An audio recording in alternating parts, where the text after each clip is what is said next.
안녕하세요. FPN 119 플러스 최누리 기자입니다. 저는 지금 서울 119 특수구조단에 와 있는데요. 서울 119 특수구조단은 첨단 장비를 활용해 복합재난을 대응하는 전문 구조기관입니다. 서울 119 특수구조단에는 특수구조대, 산악구조대, 소방항공대, 순환구조대 등 분야별 대원들이 시민 안전을 위해 힘쓰고 있는데요. 서울 119 특수구조단이 궁금하지 않으신가요?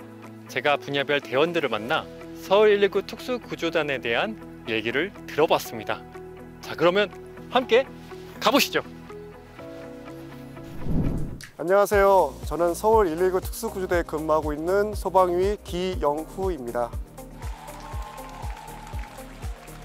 저희 서울 119 특수구조대는 1996년 11월에 서울 소방재난본부 119 특수구조대로 발대하였습니다. 서울시에서 발생하는 대형 1단계 이상 사고 및 사회적 이슈가 우려되는 사고에 대해 출동해서 저희는 인명구조 활동을 주력하고 있습니다. 네, 저희 특수구조대는 올해 신속동력 구조팀을 운영하고 화생방 사고에 대해 대응력을 강화하고 산불 진화를 드론으로 하는 산불 진화 드론을 도입을 할 계획입니다. 엎드려. 기다려봐. 특수구조단 특수구조대 근무 중인 핸들러 4년차 소방교 김행덕입니다. 이 옆에는 태양이고요. 태양이도 구조견 4년차입니다. 같이 시작해서 이제 둘 다 4년차를 맞이하고 있는 구조대원 119 구조견입니다. 구조견은 산악 재난 사고 시 출동을 하게 되는데요. 실족자들이나 조난자들을 구조하는 역할을 하고, 붕괴 사고에는 붕괴지 내부에 갇혀있는 구조 대상자를 찾아서 구조견이 지즘으로 저희한테 통보를 해서 구조 대상자의 위치를 알려서 구조를 할 수 있게 해주는 그런 역할을 하고 있습니다. 119 구조견은 우선 전에 말씀드렸던 것처럼 통보를 통한 저희에게 여기 구조 대상자가 있다고 알려주는데요.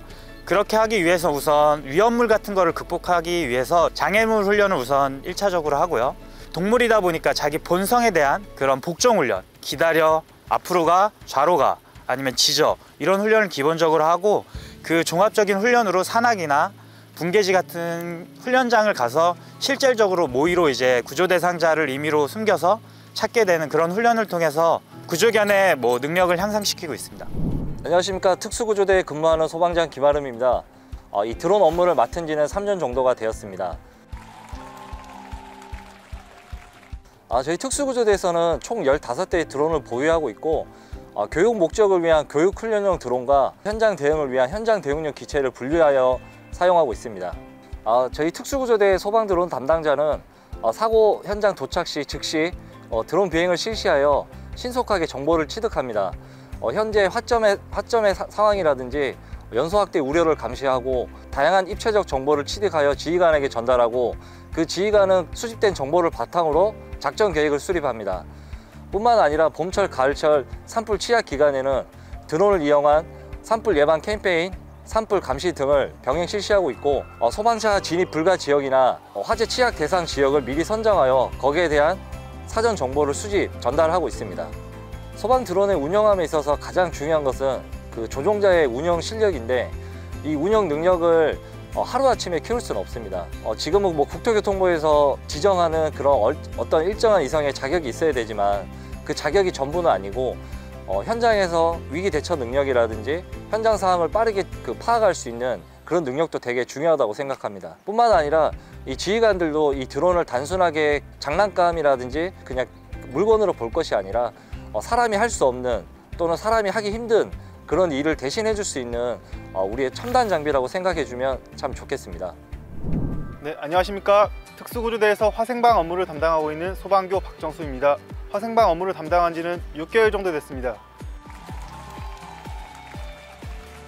화생방 및 테러 대응 상황 발생 시 저희는 인명구조를 대전제로 하고 활동하고 있고요. 누출물 차단, 그리고 확산 방지, 제도까지 수행하고 있습니다. 대원들은 인명구조팀, 탐지팀, 제독팀으로 나눠서 운행하고 있습니다. 인명구조팀은 현장에 신속히 진입해서 미처 대피하지 못한 민간인이나 쓰러져 있는 민간인을 안전지대로 이송하는 업무를 하고 있습니다.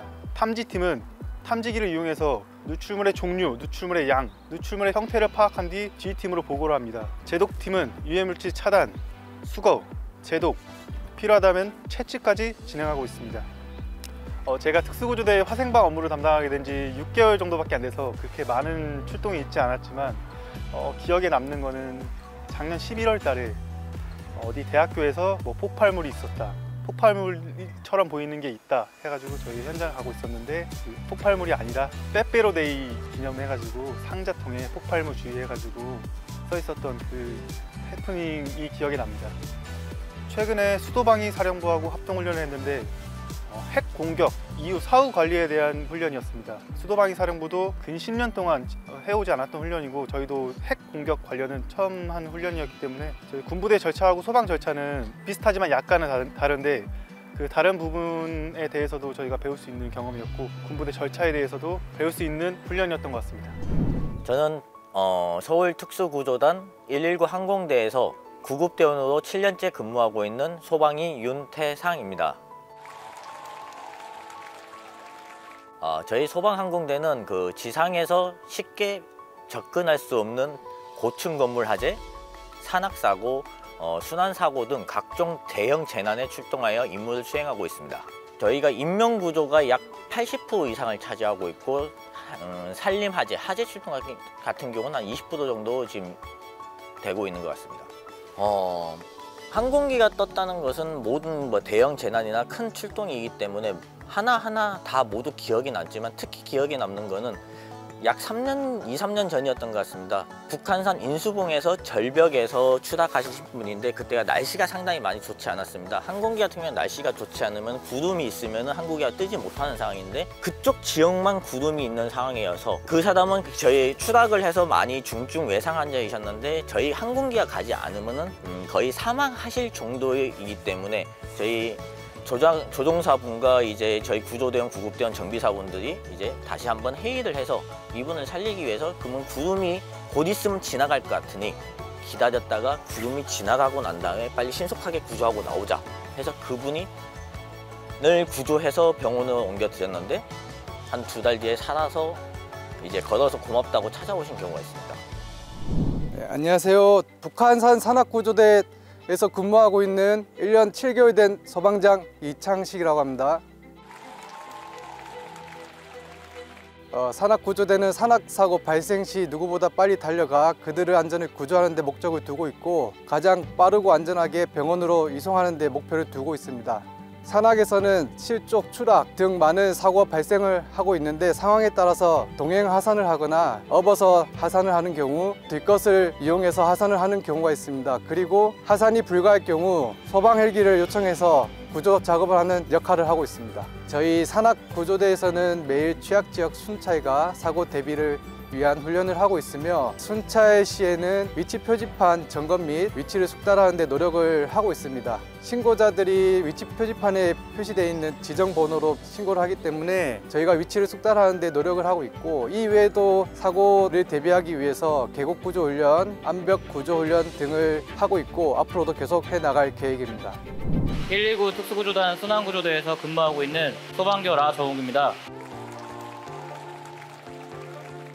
저희 순환구조대는 한강 전역에서 하류에서부터 최상류까지 4개 지대가 담당하고 있는데요.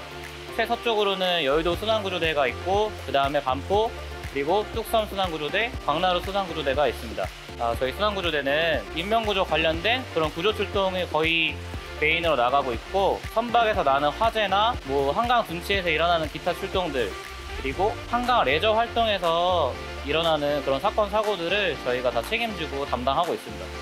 여름철에 이용객들이 많기 때문에 항상 훈련을 통해서 그런 사건 사고들의 변수에 대해서 다 대응하려고 노력하고 있고요.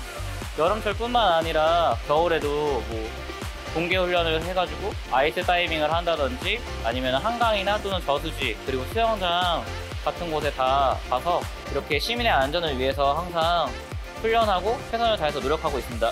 제가 봤을 때는 거의 신속성이라고 생각하는데요. 신고되고 나서 몇 분 내에 사람이 물에 빠져서 들어가기 때문에 최대한 빨리 정확한 위치를 찾아서 그 위치에 정확히 구조 활동을 하는 게 저는 가장 중요한 숙제라고 생각하고 있습니다. 특별한 장비와 특별한 인재들이 모여 있는 곳입니다.